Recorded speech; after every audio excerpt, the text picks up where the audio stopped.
మనతో పాటు ఇక్కడ మేయర్ గారు ఉన్నారు. మేడంని అడిగి తెలుసుకుందాం ఎట్లుంది పరిస్థితులు ఏంటి, ప్రజలు ఏ విధంగా స్పందిస్తున్నారు, ఏ విధంగా వాళ్ళకి ఆహారం అందిస్తున్న విషయాలు తెలుసుకునే ప్రయత్నం చేద్దాం. మేడం చెప్పాలి మేడం, ఏ విధంగా ఉంది ప్రస్తుతం పరిస్థితి ఇక్కడ? అందరికీ సహాయ సహకారాలు అందుతున్నాయి. ప్రభుత్వం నుంచి, కార్పొరేషన్ నుంచి వాళ్ళకి ఫుడ్ ఏంటి, టిఫిన్స్ ఏంటి అన్నీ కూడా జరుగుతున్నాయి. అలాగే వర్కర్స్ని 300 మంది వర్కర్స్ని పెట్టి, జేసీబీలు పెట్టి, ట్రాక్టర్లు పెట్టి అన్నీ కూడా వర్క్ జరుగుతుంది. కానీ ఇది అనుకోని విపత్తు వచ్చింది కాబట్టి కొంచెం ఒక్కరోజు అటు ఇటు లేట్ అయినా 2 డేస్ నుంచి నిన్న ఈరోజు మాత్రం వర్క్ బాగా జరుగుతుంది. ప్రభుత్వం సీఎం గారు కూడా రావటం జరిగింది ఇక్కడికి. సీఎం గారు కూడా సహాయంగా ఒక 10,000 ఇమ్మని చెప్పి అందరికీ కూడా మునిగిపోయిన వాళ్ళందరికీ కూడా ఇమ్మని చెప్పి చెప్పడం జరిగింది. అది కూడా ఆ కార్యక్రమం కూడా చేస్తాం. అలాగే నిత్యావసర సరుకులు అందరూ కూడా స్పాన్సర్ చేస్తున్నారు. అలాగే ప్రభుత్వం నుంచి కూడా వచ్చింది, స్పాన్సర్లు కూడా ఉన్నారు, వాళ్ళు కూడా ఇవ్వటం జరుగుతుంది. అన్నీ కూడా పోయి మొత్తం మునిగిపోయి కట్టు బట్టలతో బయట నిలబడ్డారు అందరూ కూడా. అది చాలా ఇదైనా బాధగా ఉంది అందరికీ కూడా.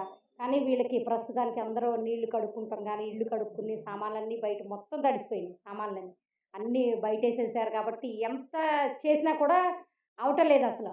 ఎంత చేసినా ఈ మంచికంటి నగరం, ఇది 47వ డివిజన్ మంచికంటి నగరం. మొత్తం అందరూ మ్యాన్ పవరు, మిషన్ అన్నీ కూడా ఉన్నాయి. అన్నీ కూడా సహాయ సహకారాలు, వాళ్ళకి ఫుడ్డు అన్నీ కూడా శిబిరాలు పెట్టాము. అలాగే అక్కడికి వెళ్ళి ఫుడ్డు భోంచేస్తున్నారు. అలాగే ఇక్కడ కూడా ఇళ్ళకు కూడా పంపిస్తున్నాం క్లీనింగ్లు చేసుకోవడానికి. మేడం అంటే మేము ఇక్కడ నుంచి పూర్తిగా మాట్లాడుకుంటూ వస్తే వాళ్ళు చెప్తున్నారు ఏంటంటే మాకు ఎవరు కూడా అందుబాటులో ఉండట్లేదు, ఎవరు ఏ నాయకులు రావట్లేదు అని చెప్పేసి. 3 మంత్రులు ఎవరు కూడా పూర్తి స్థాయి స్పందించట్లేదు. తిననీకి కేవలం తిండికి కూడా తిన్నారా తినలేరని కూడా అడుగుతలేరు అని చెప్పేసి వాళ్ళు ఆవేదనతో ఆర్తనాదాలు చెందడం జరుగుతుంది. ఎట్లా చూడొచ్చు వీటన్నిటిని? వాళ్ళకి బాధ ఉంటుంది. బాధతో ఏంటంటే అంటే పద్దాక రాలేరు కదా. మినిస్టర్ గారు అయితే 2 సార్లు వచ్చారు ఈ ఏరియా. తుమ్మల గారు ఈ ఏరియా 2 సార్లు వచ్చారు. సీఎంను కూడా ఈ ఏరియానే తీసుకొచ్చారు. ఈ ఏరియా తీసుకొచ్చారు. అంటే మేము తిరుగుతూనే ఉన్నాం. కమిషనరు, అసిస్టెంట్ కమిషనర్, మేయర్గా నేను, మా ఈ నాయకులు అందరూ కూడా తిరుగుతూనే ఉన్నారంటే వాళ్ళ బాధతో అంటూ ఉంటారు. కానీ అంటే మేము దాన్ని వాళ్ళ తప్పు పట్టాం. అంటే ఒకవైపు ఏమంటుందంటే ఓట్లేసినప్పుడు వచ్చిన నాయకులు ఇట్లాంటి మా బాధల్లో వరదలు వచ్చినప్పుడు కానీ మాకు ఇంత కష్టాల్లో ఉన్నప్పుడు మా దగ్గరకు వచ్చి ఎందుకు భరోసా ఇవ్వలేకపోతున్నారు అని ఇప్పుడు కూడా ఒకవైపు అంటున్నారు. భరోసా ఇచ్చెళ్ళారు సీఎం. భరోసా ఇచ్చెళ్ళారు అందరికీ. తక్షణ కర్తవ్యంగా 10,000 ఇమ్మని భరోసా ఇచ్చెళ్ళారు ఆయన. తర్వాత అందరినీ కూడా స్పెషల్ ఆఫీసర్స్ని మొత్తం డివిజన్స్ అన్నిటికీ పంపించాం. ఎవరెవరిది ఎంత నష్టం జరిగింది, ఆస్తి నష్టం జరిగింది అనేది అందరినీ కూడా పంపించడం కూడా జరిగింది స్పెషల్ ఆఫీసర్స్ని. మేడం ఇక్కడ ఉన్న ప్రజలకు ఒక మేయర్గా మీరు ఏ విధంగా వాళ్ళకి భరోసా ఇస్తారు, ఏ విధంగా సహాయపడగలరు? వారికి మా సహాయ సహకారాలు ఖచ్చితంగా ఉంటాయి. ఇంకెవరు చేస్తారు? కార్పొరేషన్ నుంచే అందరం కూడా మొత్తం అధికారులు, ఒక మా కమిషనరు, అసిస్టెంట్ కమిషనరు, అలాగే కలెక్టర్ గారు, అలాగే అక్కడి నుంచి సీడీఎంఏ గారు కూడా వచ్చారు. ఆయన అందరూ కూడా ప్రతి డివిజను, ఫ్లడ్ వచ్చిన డివిజన్స్ మొత్తం కూడా తిరగడం జరుగుతుంది. ఒక్కసారి అవ్వదు కాబట్టి జరుగుతూనే ఉన్నాయి. ఈరోజు 90% ఈరోజు చాలా వరకు అయిపోతుందని అనుకుంటున్నాం. ఈరోజు మాత్రలు ఇద్దరు మాత్రలు కాల పుండ్లు పడి కవర్లు కట్టుకొని తిరుగుతూ ఉంటున్నాం. కవర్ ఇవన్నీ చెప్పడానికి వచ్చారు కానీ ఏ నాయకుడు ఒక వైద్యులు కానీ ఒకరు కూడా ఎవరు రాలేదన్న.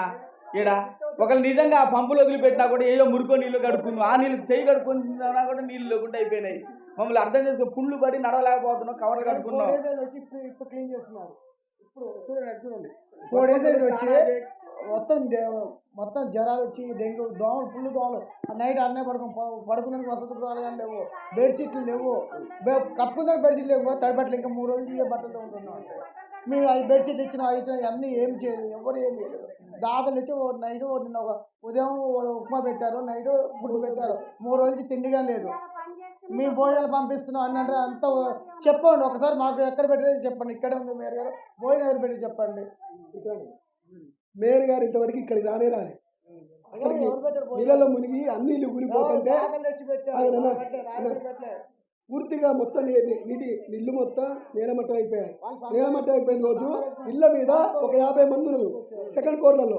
కనీసం ఒక బోర్డు పంపించడానికి చేత కాదు వీళ్ళకి. మేయర్ గారికి అయితే ఆ రోజు మేయర్ కాదుగా ఎంఆర్ఓ, విఆర్ఓ, కమిషనరు, కలెక్టరేట్ పోయిన వీళ్ళకి అంటే వీళ్ళకి చేత కాదా? వీళ్ళకి వచ్చే గవర్నమెంట్ సొంత తింటారు కానీ పెద్దలకి ఏమైనా పట్టించుకోరా? వాళ్ళకి వచ్చి ఏడొచ్చింది మేయర్ రెస్పాన్సిబిలిటీ అడిగిపోతారు. లక్షలు కలెక్టర్ కూడా మేయర్ గారు వచ్చారట, మీతో వచ్చి మనం మాట్లాడారా? ఏం చేశారు? మీరే కవర్ చేశారు, మాత్రం మాట్లాడారా?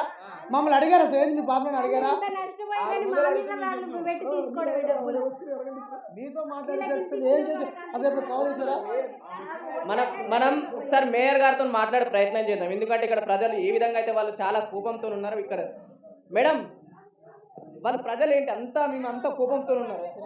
ఉంటారు బాబు వాళ్ళు పాపం కట్టు బట్టలతో నిలబడ్డారు బయట, ఏం చేస్తారు మరి, వాళ్ళకి అదే ఉంటుంది కదా, బాధ ఉంటుంది కదా. పూర్తి తడిచినాయి ఇదే మేడం 3 రోజులు ఇవే బట్టలతో ఉంటున్నాం. ఇవే బట్టలు నైట్ దోమల పంచే పిల్లలకి దోమలు కుట్టినండి, ఓన్లీ కప్పుకుందానికే నేను తడిచిన బట్టలు ఉన్నాయి మేడం. ఒక బెడ్షీట్లు కానీ ఏమైనా ఇచ్చే పరిస్థితి లేదు మేడం.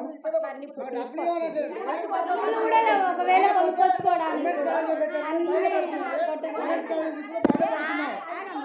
ఉమెన్స్ కాలేజ్ అక్కడ ఉమెన్స్ కాలేజ్ తీసుకున్నారు. ఇది ఉన్నది 6,000 జనాభా, ఈ డివిజన్లో ఉన్నది 6,000. అలా ఒక 500 మంది వాళ్ళు బయట పడుకున్నాం. తడిచిన బట్టలు బెడ్షీట్ లేవు, దోమలు అసలే డెంగ్యూ మలేరియా వస్తుంది. పిల్లలు తీసుకుని ఎక్కడ పడుకోవాలండి? ఇంటింటికి తీసుకొచ్చియండి, ఇస్తే 10 మంది నడవలేని పిల్లలు కాలు చూడు అట్లా ముసలోళ్ళు ఉంటారు, చిన్న చిన్న పిల్లలు టీవీలు పోయి వాషింగ్ మిషన్లు పోయి దోమలు కరెంట్ లేదా ఏ లేదా దోమలు పట్టుకొని గోడ కూడా వెళ్తాడే. అసలు మేము తినడానికి తిండి పోలేదు, ఎంత అవసరపడతాను ఎంత బాధపడతాను. కట్టుబట్టలతో బయటకు వెళ్ళినాం, గోడ పడ్డది అసలు గోడ నడవైపు కూడా కావట్లే, ఇంటి బయటకు కూడా రాదు అట్లా. కొద్దిగా దీపండి అయ్యా, మేము దీపంటున్నారు ముట్టుపట్టేవాళ్ళు. మాయగా మీ దండగానే పెడతాం, ఇల్లన్నా ఎట్ట కడుకుండగా తమ్మవారు గోడ పడ్డది, చచ్చిపోతాను వాడు రాలేకపోలేక. అందరూ అక్కడ ఇచ్చుకుంటే ఆయన చట ఇచ్చుకుంటే పోతారు, అంటే యూత్ వాళ్ళు ఇక కానీ రావట్లేదు. వాళ్ళకి ఉన్నప్పుడు మాత్రం వచ్చి ఓట్లు వేయమని మాత్రం అడుగుతారు. అప్పుడు ఇల్లు తిరిగి ఓట్లేమంటారు, కానీ ఇప్పుడు బాధపడేది లేదుగా. ఇప్పుడు బాధపడే ఏమంటుంటే మీ ముందంటే మేయర్ గారు ఏమంటారంటే వాళ్ళ బాధ అట్లనే ఉంటుంది కాబట్టి వాళ్ళ ఆవేశంగా మాట్లాడుతున్నారు, కోయపట్ల అంటుంది. అయ్యా సమాధానం చెప్పడానికి అంతేగా, ఏం చెప్తున్నారు వాళ్ళు, బాధ ఉంటుంది మరి. వాళ్ళే ఇస్తా అంటున్నారు మేయర్ గారు, ఎవరు బయటికి రావద్దు మేము వచ్చి ఇస్తాము అని చెప్తుంది మేడం. మరి ఎవరు వచ్చారు? 60 గంటలు అండి ఇప్పటికి. ఎవరు వచ్చారు ఇక్కడికి? 60 గంటల తర్వాత వచ్చేది లోపలికి. ఎంత దూరం ముందు భోజనాలు వస్తున్నాయి, ఎక్కడ వస్తున్నాయి? ఆ లైన్లో పోతున్నాయి. ఇక్కడ వరకు ఎవరు వస్తున్నారు? ఈ రోజు మేము భోజనాలు తప్ప 4 మనుషులు మేము పోయి భోజనాలు బట్టి మా బలంగా మేము తీసుకొని చేస్తుంది. పేరుకి ఖమ్మం తరపున ముగ్గురు మంత్రులు ఉన్నారు, ఏం చేస్తున్నారు? ఎవరు చేస్తున్నారు? ఒక్కసారి ఇక్కడ రాండి, మా ఇల్లు చూడండి మాది. రాండి ఒకసారి రాండి. మాకు విమర్శించారు కదా, అయ్యా ఓట్లు వేసినాడు వచ్చింది కదా, మరి ఇట్లా పట్టుకొని వచ్చి అమ్మ రండి రండి అని వచ్చింది కదా, ఇవాళ కూడా రావాలా? ఇవాళ కూడా అదే ఆపదకి ఆదుకోవాలి. ఇలా ఆదుకుంటే మేము కూడా అనుకుంటాం, అయ్యాలు వచ్చింది కదా ఇలా ఆపదకి ఆదుకుర్రని. రైట్, ఇది పరిస్థితి. ఏదైతే ప్రజలు మేయర్ గారు కానీ నాయకులు ఎవరు వచ్చినా సరే వాళ్ళ మీదకి తిరగబడే పరిస్థితి కనిపిస్తుంది. మనం చూడొచ్చు అక్కడ ఏదైతే విజువల్స్ మేయర్ గారు గత 4 రోజుల తర్వాత ఇక్కడ బస్తీలోకి రావడం, వాళ్ళు ప్రజల ఆగ్రహంతో ఉండడం, మేయర్ గారు అదేవిధంగా తిరిగి వెళ్ళిపోవడం జరుగుతుంది. ఎందుకంటే వాళ్ళు మేయర్ గారు కానీ నాయకులు కానీ ఏది చెప్పినా వాళ్ళు అబద్ధాలే చెప్తున్నారు, ఏది కూడా ఒక్కటి కూడా నిజం కాదని చెప్పేసి వాళ్ళు చెప్తున్నారు. ఒక బజార్కి ఇచ్చి బియ్యం ఇయ్యరా, ఆ బజార్ వరకు ఇచ్చాను, మాకు రానేలేదు, ఈ గొంతుకు రానేలేదు. అన్నం వచ్చినా రాదు, ఏది వచ్చినా రాదు, ఏమైనా పంపారు. ఇల్లు తిరిగి ఇవ్వాలగా ఏదైనా వస్తే నువ్వు పియ్యలేదా? ఇల్లు తిరిగి అప్పుడు ఓట్లు ఉన్నాయని ఇచ్చారా, ఇప్పుడు ఓట్లు ఎవరు ఇయ్యలేదా? మమ్మల్ని ఎందుకు ఎంత బాధ పెట్టారు? అసలు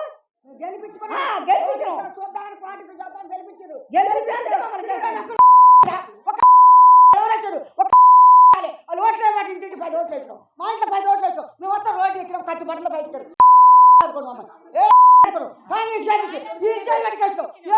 మమ్మల్ని ఆదుకుంటాడు. అందరూ విజయవాడ ఓట్లు వేసి ఎవరు ఆదుకుంటాడు? మేము కూడా పోయి మమ్మల్ని ఆదుకోండు. మేయర్ చెప్తుంది ఆదుకుంటామని, మీరా ఎవరు ఆదుకోలేదు, ఇంతవరకు వచ్చే దిక్కులేదు. ముందు అసలైతే ఏరు వచ్చింది అయితే కాదు, ఇది మీరు డైరెక్ట్ కట్టలేదు. మేము ఇక్కడే పుట్టి ఇక్కడే పెరిగినాం. వరద వచ్చేటప్పుడు అప్పుడు అక్కడికి వచ్చిర్రు, మళ్ళీ ఇప్పుడు వచ్చింది. అప్పటి నుంచి ఇప్పటిదాకా ఎవరు రాలేదు. ఇప్పుడు వచ్చింది మేయర్ గారు, ఇటు చెప్పవుతుంది. ఆ వర్షం తగ్గిన తర్వాత కీయలేదుంటే ఇక్కడ చూసుకొని పోయింది. మళ్ళీ అటు పోవచ్చుగా, అటు ఎందుకు పోలేదు? ఆ రోడ్డు పోవచ్చుగా, ఆ రోడ్డు చూడొచ్చుగా. మేయర్ గారు ఆ రోడ్డు చూడలేదు. ఆ రోడ్డు చూడకుండా మేయర్ గారు ఇక్కడ సాఫ్ చేసి ఈ మిషన్ వెళ్ళిపోతుంది. ఈడ సాగు చేసి చూసి వెళ్ళిపోయింది అటు చూసుకోవాలి బియ్య బస్తాలు ఏందని అడగాలా లేదా ఇవన్నీ అడగకుండా దారి పట్టుకొని పోతుంది. ఏం పోయినాయో టీవీలు పోయినా ఫ్రిడ్జ్లు పోయినా కూలర్లు పోయినా చూడాలి కదా ఎవరితో మీరు చూశారు కదా మీరు విన్నారు ఇప్పుడు ఈ గల్లీలో చెత్త మొత్తం పోయినాయండి మాకేం కట్టుబడితో బయటకు వెళ్ళాం మేము. మీ ముందటనే మేయర్తో మాట్లాడాను. మేయర్ ఏమంటుందంటే సీఎం గారు వచ్చారు, తుమ్మల నాగేశ్వరరావు వచ్చారు, మంత్రులు వచ్చారని చెప్పేసి రాలేదు ఒకళ్ళ తొమ్మలు నాగేశారు గెలిచిపోయిన పాత కౌన్సిలర్ గారు వచ్చారు. తుమ్మలైతే వచ్చారు. ఏం చెప్పారు? మనం ఎవరు కట్టుకోమన్నారు? రిజిస్ట్రేషన్ భూమి ఎవరు కట్టుకోమన్నారు? ఒక్కరు 20-30 లక్షలు పెట్టి కట్టుకున్న బిల్డింగ్లు ఎన్ని సంవత్సరాలు ఉంటున్నాయి? ఆల్రెడీ కట్టొస్తారని చెప్పారు. కట్టారు దాకా వచ్చినా దీనికి ఒప్పుకోలేదు. వాళ్ళు కట్టుకుంటూ వస్తూనే ఉన్నారు. తుమ్మరాజు వచ్చి ఏం చేసిండు? లాస్ట్ టైం ఆయన ఎలక్షన్ ముందు మీకు కనగట్ట కట్టిస్తా అన్నాడు. లాస్ట్ ఆయన గెలవక ముందు ఎలక్షన్ ముందు పోయిన ఇయర్ లాస్ట్ ఇయర్లో ఆయన వచ్చినాడు మీకు హామీ ఇస్తున్నా భరోసా మీకు నెక్స్ట్ ఒక 6 months 1 yearలో కనగట్ట కట్టిస్తానని చెప్పిండు. మరి అదే నిన్న వచ్చి ఏం చెప్తుంది? అసలు మీరు ఎవరు ఉన్నవాళ్ళు ఇక్కడ పోయినసారి వచ్చిందని ఆ సమాజం గెలిచింది. ఇప్పుడు అయిపోయింది వాళ్ళకి సంబంధం లేదు గెలిచేది. అది బాగా పట్టించుకోరండి కానీ ఇప్పుడు పట్టించుకోవట్లేదు. ఈ రోజుకి 4 రోజులే కరెంట్ లేక బాటిల్ వేసుకున్నానికి ఎన్ని తడిచిపోయాయి తినడానికి తిండి లేదు. అది వీళ్ళు రాజకీయ నాయకులు ఎవరైనా దాతలు తీసుకొచ్చి పెడుతున్నారు అంతే. ఏ రాజకీయ నాయకుడు తీసుకురావట్లేదు. దాతలు నైట్ వాళ్ళు దాతలు తీసుకొచ్చి ఇస్తే ఎవరో ఒక పూట తింటున్నాం, నిన్న ఒక పూట తిన్నాము. ఇప్పుడు వాళ్ళు టిఫిన్ తెచ్చి ఇచ్చే దాతల వరకనే ఏ రాజకీయ నాయకుడు ఏ మేయర్ కానీ ఏ కార్పొరేట్ కానీ ₹1 వాళ్ళ జేబు నుంచి తెచ్చి పెట్టిన వాళ్ళు కాదు. ఎవరినైనా చూసుకునేది అసలు ఎలా ఉందని కానీ పలకరించే వాళ్ళు ఎవరు లేరు. నాయకులు అయితే ఎవరు లేరు. ఓన్లీ దాతల వరకు ఏదో ట్రస్ట్ వాళ్ళని తెచ్చి ఇవ్వడం మనకే. తడిసిన బట్టలతో ఉంటున్నామండి కప్పుకోవడానికి. మా పాప అంటే స్కూల్ బుక్స్ ఎవరు రాయాలని ఏడుస్తుంది. మేము సామాన్య